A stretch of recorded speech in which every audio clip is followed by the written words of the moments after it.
Hello everyone, मैं सुनील बशानी, आपका biology teacher, आपके सामने एक इम्पॉर्टेंट वीडियो लेके आया हूँ।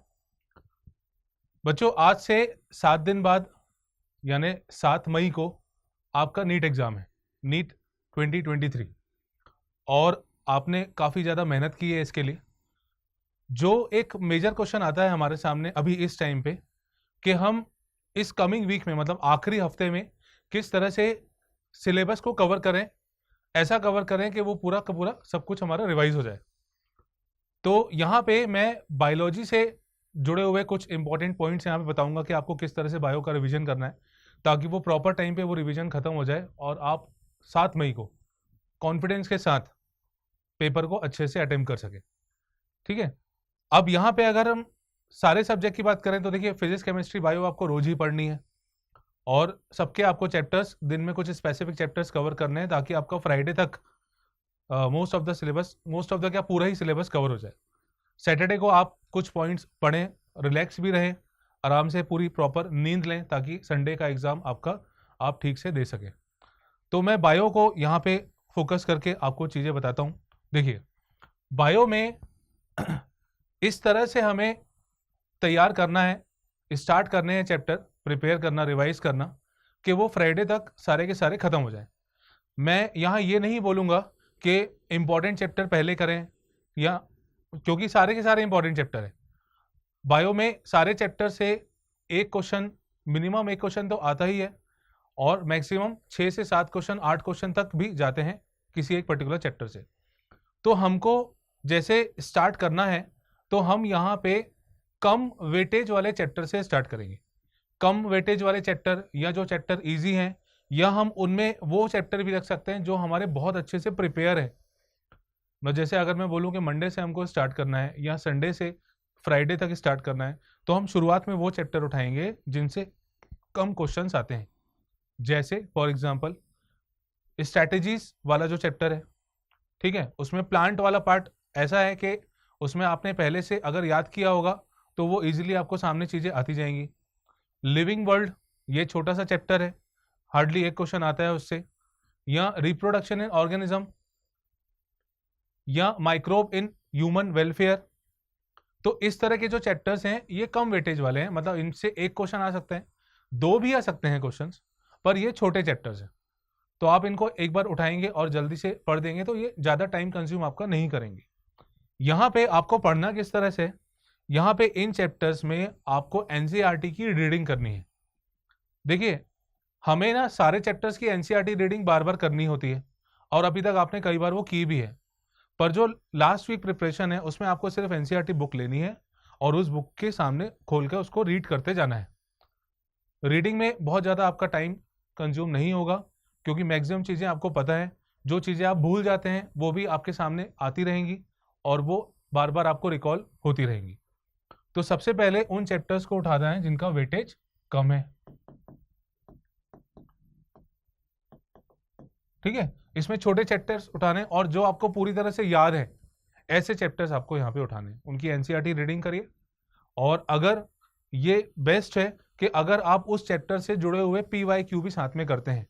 एनसीईआरटी रीडिंग तो करनी है, साथ में अगर आपके पास पिछले 5 साल के क्वेश्चन पेपर, जैसे मार्केट में कुछ बुक्स अवेलेबल होती है, तो 5 साल के पेपर आप अगर सॉल्व कर सके तो और अच्छा है। सॉल्व करने से आपको कॉन्फिडेंस और बढ़ जाएगा, क्योंकि पिछले 5 साल में जो पैटर्न आया है उसमें हर तरह के क्वेश्चंस आपको मिलेंगे। नॉर्मल क्वेश्चन भी मिलेंगे, असर्शन रीजन वाले क्वेश्चन भी मिलेंगे, स्टेटमेंट बेस्ड क्वेश्चन मतलब मिलेंगे, मैच द कॉलम वाले क्वेश्चंस मिलेंगे, लॉजिकल क्वेश्चंस भी मिलेंगे। बहुत पुराने क्वेश्चंस नहीं करने हैं इसमें, क्योंकि 2014-15 के बाद जो पैटर्न चेंज हुआ है उसमें एनसीईआरटी को फोकस करके मैक्सिमम चीज़ें आप पूछी जाती हैं।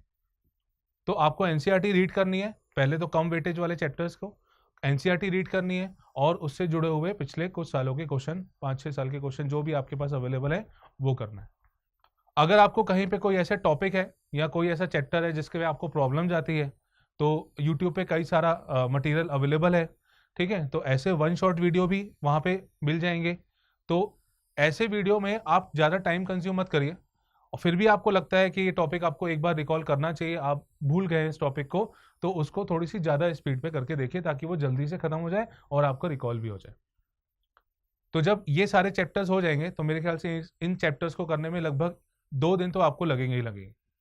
और अगर आप संडे से स्टार्ट करते हैं तो संडे और मंडे आपका इन दो दिन में ये सारे कम वेटेज वाले चैप्टर्स कवर हो जाएंगे। ये हार्डली 5 से 6 चैप्टर्स ऐसे होते हैं। इसके बाद हम आगे बढ़ेंगे थोड़े से ज़्यादा वेटेज वाले चैप्टर्स में। ज़्यादा वेटेज वाले चैप्टर्स जैसे जिनसे 2 क्वेश्चन से ज़्यादा आते हैं, मतलब कई बार 3 क्वेश्चन 4 क्वेश्चन ऐसे क्वेश्चन आते हैं। जैसे प्लांट किंगडम हो गया, ह्यूमन रिप्रोडक्शन हो गया, ठीक है, प्लांट फिजियोलॉजी के कुछ चैप्टर्स हैं, एनिमल फिजियोलॉजी के, ह्यूमन फिजियोलॉजी के कुछ चैप्टर्स हैं जिनसे लगभग 3 से 4 क्वेश्चंस एक चैप्टर से आते हैं।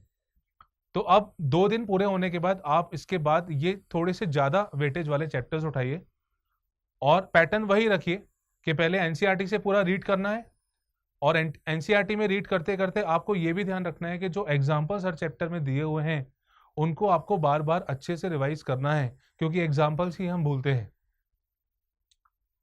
तो ये चैप्टर्स करने के बाद इसमें भी आपके लगभग 2 दिन तो चले ही जाएंगे। उसके बाद के जो 1-2 दिन बचते हैं, 3 दिन बचते हैं, उसमें आप ज़्यादा वेटेज वाले, मतलब जिसमें बहुत ज़्यादा क्वेश्चंस पूछे जाते हैं, जैसे जेनेटिक्स वाला पार्ट हो गया, मेंडल वाला chapter principle of inheritance, molecular basis of inheritance, या तो फिर बायोटेक्नोलॉजी, इससे भी काफ़ी क्वेश्चन आते हैं। कई बार हेल्थ और डिजीज से भी क्वेश्चन आ जाते हैं ज़्यादा। तो ये हाई वेटेज वाले चैप्टर्स हैं जिनको आपको आखिरी के समय तक लेके जाने हैं। पहले आप कम वेटेज वाले करिए, फिर उसके बाद थोड़े से मीडियम वेटेज वाले करिए, फिर उसके बाद आप ज़्यादा वेटेज वाले क्वेश्चंस चैप्टर्स को कवर करिए। एनसीईआरटी से रीडिंग करिए, पीवाईक्यू पिछले 5 साल के अगर आपके पास अवेलेबल है तो उसको सॉल्व करिए। जो इंपॉर्टेंट टॉपिक्स हैं, मोस्ट इंपॉर्टेंट चैप्टर्स हैं, जो ज़्यादा वेटेज वाले चैप्टर्स हैं, उनको आपको थोड़ा सा प्रॉपर टाइम देके पढ़ना है, पर इतना भी नहीं पढ़ना है कि वो 2 से 3 दिन से ज़्यादा ले लें, क्योंकि पढ़ा हुआ आपके पास सब कुछ है। ध्यान रखिए, आप बायो में 360 में से 360 स्कोर कर सकते हैं, बस आपकी एनसीईआरटी बहुत अच्छे से आपकी तैयार होनी चाहिए। ऊपर से कुछ ऐसे पॉइंट्स होते हैं जो हम भूल जाते हैं, तो ऐसे भूलने वाले पॉइंट्स को आपको 1 दिन देना है। मतलब अगर लास्ट वीक बचा हुआ है तो 6 दिन में आप ये एनसीईआरटी वाला पार्ट पूरा रिवाइज कर लीजिए और आखिरी दिन उन पॉइंट्स को रिकॉल करिए जो आपको लगता है कि आप बार बार भूल जाते हैं। उसमें कुछ फैक्ट्स बेस्ड क्वेश्चन होते हैं, इसके अलावा कुछ एग्जाम्पल्स होते हैं जो हमें याद नहीं होते, कई बार ऐसे सीधे सीधे स्टेटमेंट्स होते हैं जो हम याद नहीं रख पाते। तो ऐसे पॉइंट्स को आपको 1 दिन पहले, मतलब फ्राइडे को आपको उन पॉइंट्स के लिए टाइम देना पड़ेगा। सैटरडे को भी आप ऐसे पॉइंट्स को रिवाइज कर सकते हैं, पर थोड़ा रिलैक्स रह के। यहाँ पे जैसे जैसे अभी पैटर्न, जैसे जैसे समय आगे बढ़ता जा रहा है, तो ये देख रहे हैं कि मैं पूरे के पूरे क्वेश्चंस जो है, पूरे क्वेश्चंस एनसीईआरटी बेस्ड होते जा रहे हैं, और जिसमें आपको असर्शन रीजन भी मिलेंगे, मैच द कॉलम भी मिलेंगे, ठीक है। और match the column question solve करना थोड़ा सा हमें थोड़ा फिर भी इजी होता है, क्योंकि हमें ऑप्शन समझ में आते हैं कि मैच करना है। असर्शन रीजन वाले क्वेश्चन थोड़े से प्रॉब्लम करते हैं, तो असर्शन रीजन वाले क्वेश्चंस के लिए आप कुछ उसमें क्वेश्चंस की प्रैक्टिस करिए। प्रैक्टिस करने से ही वो उसमें आपको कमांड आएगी और फिर उसको इजीली आप सॉल्व कर सकेंगे। तो इस तरह से आप आगे बढ़ेंगे तो डेफिनेटली आपका 1 हफ्ता बायो को लेके बहुत अच्छा तैयार होने वाला है। सैटरडे को जब ये पूरा पार्ट आप सिस्टमैटिकली कवर कर लेंगे तो सैटरडे को आपको काफ़ी हद तक अपने आप में कॉन्फिडेंस महसूस होने लगेगा कि आपने एक बार प्रॉपर रिवाइज कर लिया है। फिर भी सैटरडे को वो पॉइंट्स आप उठाइए जो आपको कंफ्यूज करते हैं, जो आप भूल जाते हैं, ठीक है। तो सैटरडे को आप प्रॉपर फिर रेस्ट करके और संडे का पेपर आप अच्छे से दे सकते हैं। मेरी तरफ से आपको all the best. Thank you.